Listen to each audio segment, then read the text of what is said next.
തിരുവനന്തപുരം കുളത്തൂരിൽ ഇൻഫോസിസിന് സമീപം വീടിന് മുന്നിൽ പാർക്ക് ചെയ്തിരുന്ന വാഹനങ്ങൾ കത്തിനശിച്ചു. കോരാളം സ്വദേശി രാകേഷിന്റെ വീടിന് മുന്നിൽ പാർക്ക് ചെയ്തിരുന്ന വാഹനങ്ങളാണ് കത്തിയത്. ഇന്നോവ ക്രിസ്റ്റ കാറും 2 സ്കൂട്ടറും ബുള്ളറ്റും സൈക്കിളുമാണ് കത്തിനശിച്ചത്. അരുൺ മോഹൻ ചേരുന്നു. അരുൺ, എന്ത് സംഭവിച്ചതാണ്? അപർണ, എന്ത് സംഭവിച്ചു എന്നുള്ളത് ഇനിയും വ്യക്തമായിട്ടില്ല. പക്ഷേ ഇന്ന് രാവിലെ ആയിരുന്നു ഇത്തരത്തിലൊരു സംഭവം ഈ പറയുന്ന ഇൻഫോസിസിന് സമീപത്തുള്ള വീട്ടില് നടന്നത്.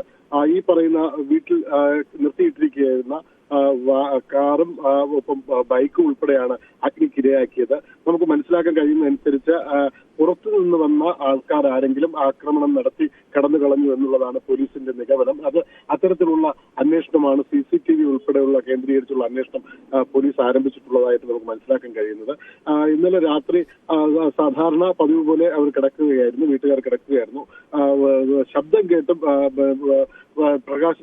വൈദ്യുതി ബന്ധം വിച്ഛേദിച്ചതൊക്കെ കണ്ടപ്പോഴാണ് ഈ പറയുന്ന അവർ പുറത്തിറങ്ങി നോക്കുന്നത്. ശബ്ദം കേട്ടായിരുന്നു പുറത്ത് നോക്കുന്നത്. നോക്കിയപ്പോഴായിരുന്നു അഗ്നിക്കിരയായി നിൽക്കുന്ന അവസ്ഥയാണ്. തുടർന്ന് ഫയർഫോഴ്സിനെയും പോലീസിനെയൊക്കെ വിവരം അറിയിച്ച് തീകെടുത്തുകയായിരുന്നു. സമീപത്ത് മറ്റൊരു കാറും ഉണ്ടായിരുന്നു. ആ കാറിനെയും സുരക്ഷിതമായി മാറ്റി ഇട്ടു എന്നുള്ളതാണ് അറിയാൻ കഴിയുന്നത്. എന്തായാലും പോലീസ് കേസെടുത്ത് അന്വേഷണം ആരംഭിച്ചിട്ടുണ്ട്.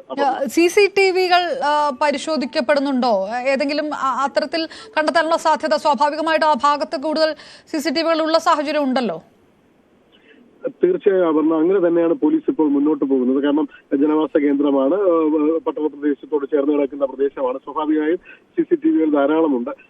അതൊക്കെ കേന്ദ്രീകരിച്ച് തന്നെയാണ് പോലീസ് അന്വേഷണം ഊർജിതമാക്കിയിട്ടുള്ളതെന്ന് തന്നെയാണ് നമുക്കിപ്പോൾ പറയാൻ കഴിയുന്നത്.